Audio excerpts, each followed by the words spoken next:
Chris Evans is officially returning in Avengers Doomsday. But here is the twist nobody expected. He may not be coming back as Captain America at all. Every sign points to a stranger, sadder identity called Nomad. So, who is Nomad? Why would Steve Rogers ever abandon the shield, and what does it mean for Doomsday? Let's break down the man without a country. First, the facts. Evans has confirmed he is back as Steve Rogers, telling audiences he would only return if there was a real reason, and that in Doomsday, there is a very real reason these heroes need Steve Rogers. So the return itself is locked. What Marvel has not officially confirmed is which version of Steve we get, and that is where Nomad comes in. Here is the telling part. Reportedly, Marvel first pitched Evans the idea of Steve Rogers as Nomad all the way back in 2018. At the time, it did not feel right, and he passed. He only agreed to come back once a later pitch finally clicked, reportedly after Robert Downey Jr.'s return was locked in. Whatever they offered him, it was worth breaking his retirement for. So what actually is Nomad? It is the identity Steve Rogers takes when he can no longer stomach being Captain America. Stripped of the flag and the shield, he calls himself Nomad, the man without a country. It is Steve at his most disillusioned, a soldier who still believes in the ideal, but has lost all faith in the institution he once represented. Nomad first appeared in Captain America number 180 back in 1974, created by writer Steve Englehart and artist Sal Buscema. And the story that birthed him is darker than anything the movies have tried, because Nomad was not born from a fight with a supervillain. He was born from Steve Rogers losing faith in his own government. In that story, Steve uncovers a sprawling terrorist conspiracy called the Secret Empire, an organization working to seize control of the country from the shadows. And when he chases the conspiracy to its very top, he finds the trail does not end with some costumed villain. It ends inside his own government. The leader of the Secret Empire turns out to be a high-ranking government official, so high that the comic heavily implied it was the President of the United States himself. For a man whose entire identity is wrapped in the flag, discovering that the corruption reaches the Oval Office does not just anger him, it breaks something in him. And this was not subtle. Englehart wrote it in the thick of the real Watergate scandal, the 1970s political crisis that ended with a sitting president resigning in disgrace. So, Captain America, the living symbol of America, was written responding to America losing faith in itself. That is why the story still lands so hard. Faced with that betrayal, Steve makes an impossible choice. He decides he cannot keep wearing the flag of a government he no longer trusts, because to him, the costume is a promise, and that promise has been broken. So he does the unthinkable. He hangs up the shield, sets aside the name Captain America, and walks away from the identity that defines him. But Steve Rogers cannot stop being a hero. He can only stop being a symbol. So he builds a new identity from scratch, one with no ties to any country or cause. He becomes Nomad, and he takes to the road, still fighting for people, just no longer fighting under a banner he cannot believe in. The Nomad look says everything. Gone are the red, white and blue. In their place, a dark navy and gold suit with a flowing cape, and crucially, no star and no shield. It is deliberately stripped of every patriotic symbol. This is a hero who wants to be judged by his actions, not by the flag stitched across his chest. And that is the whole point of Nomad. Steve never stops believing in the ideal, in freedom, in doing right. He simply stops believing that any single government has a monopoly on it. Nomad is Steve Rogers loyal to the dream instead of the institution. It is arguably the most honest version of everything Captain America was always supposed to mean. Now, in the comics, this experiment never lasts long. Steve was Nomad for only a handful of issues before realizing that abandoning the symbol just left it for someone worse to abuse. So he picks the shield back up, choosing to fix the symbol rather than surrender it. Nomad, at least for Steve, was always meant to be a chapter, not an ending. But that tension never fully goes away. Again and again, Steve is pushed to the edge of quitting whenever the country he serves asks him to betray what he actually believes in. That war between the man and the symbol is the beating heart of every great Captain America story.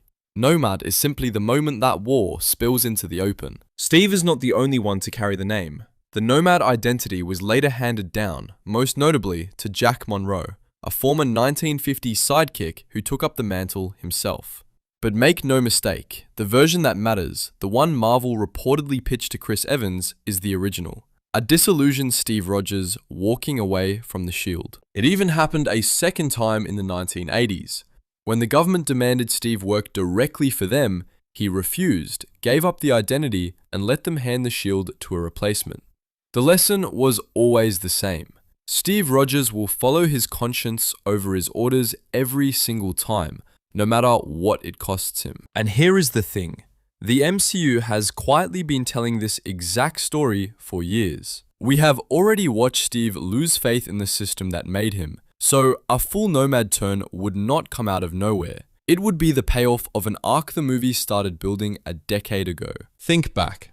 After the fallout with the government over the Sokovia Accords, Steve walked away, dropped the Captain America name and went underground, bearded and shieldless. Fans literally nicknamed that version Nomad Steve, because that is exactly what he was, a hero on the run, fighting for what is right with no flag and no shield. But there is a problem with simply bringing Cap back. The shield already has an owner. Steve personally handed it to Sam Wilson, who is now the MCU's Captain America. Sam earned that mantle, and undercutting him by having Steve just take it back would insult one of the most important passing the torch moments the franchise has ever done. This is exactly why Nomad is such an elegant solution. It lets Marvel bring back the beloved original Steve Rogers without stealing the shield or the title away from Sam Wilson. Sam remains Captain America. Steve returns as Nomad, a separate hero fighting the same fight. Everybody keeps their honor, and both versions of the dream get to stand side by side. Now, factor in the movie itself. Doomsday is built around Doctor Doom and a multiverse tearing itself apart. A story where borders, governments, and reality itself stop meaning anything. In a war like that, a man without a country is not a sad footnote. He is the perfect soldier, loyal to no flag because every flag is burning at once. Remember Evan's words. There is a very real reason these heroes need Steve Rogers.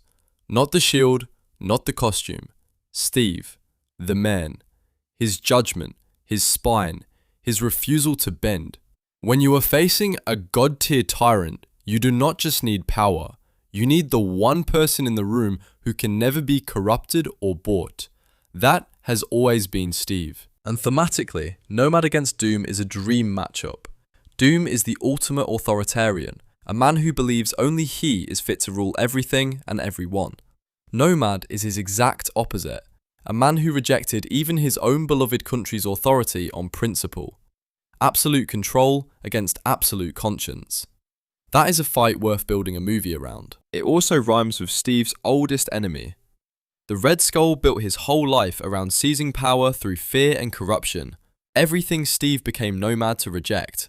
From the Red Skull to the Secret Empire to Doom, Steve's true enemy has always been the same thing.